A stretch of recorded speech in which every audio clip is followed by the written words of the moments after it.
Bonjour les CE1, donc nous voilà repartis pour une nouvelle semaine et donc voici une nouvelle petite vidéo pour vous aider à comprendre la nouvelle leçon de mathématiques. Alors pour cela il faut bien vous mettre sur votre fichier de mathématiques à la leçon 81 à la page 109.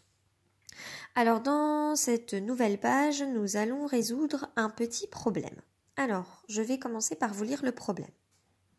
Si vous n'êtes pas prêt, bien sûr, vous mettez pause sur la vidéo, vous allez chercher tout le matériel dont vous avez besoin et puis vous remettez lecture ensuite.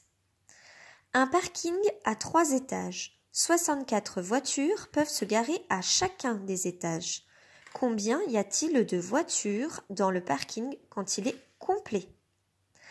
Alors, on va essayer de refaire comme quand on est en classe, c'est-à-dire on va essayer de chercher dans le problème les informations importantes. Alors, je vais vous laisser 2 petites minutes pour chercher donc ces informations. Vous ne faites rien sur le cahier tant que je n'ai pas validé, mais vous cherchez simplement qu'est-ce qui est important.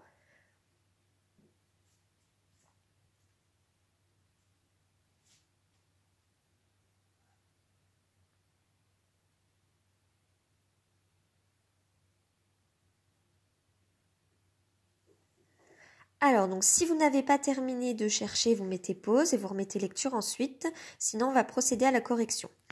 Alors, donc, un parking à 3 étages. 64 voitures peuvent se garer à chacun des étages. Et la question, c'est combien y a-t-il de voitures dans le parking quand il est complet? Donc, quand il est complet, ça veut dire quand les 3 étages sont remplis. D'accord ?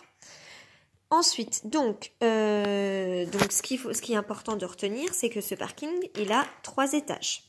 Donc, on surligne sur son cahier 3 étages. Parce que quand le parking est complet, il faut que ces 3 étages-là soient remplis. Donc, c'est important. C'est une information importante.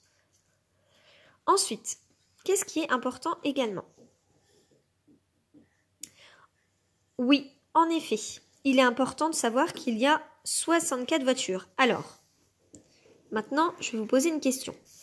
Il y a 64 voitures en tout dans le garage quand il est complet ou 64 voitures autrement?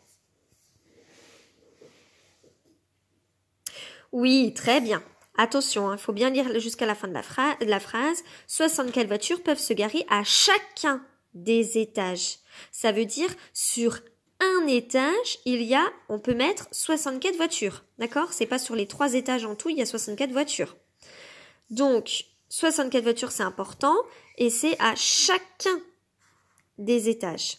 Donc, je surlignerai ici chacun parce que c'est hyper important. Ça veut dire que sur un étage, il y a 64 voitures. Il ne faut pas comprendre que 64 voitures sont remplies sur les 3 étages.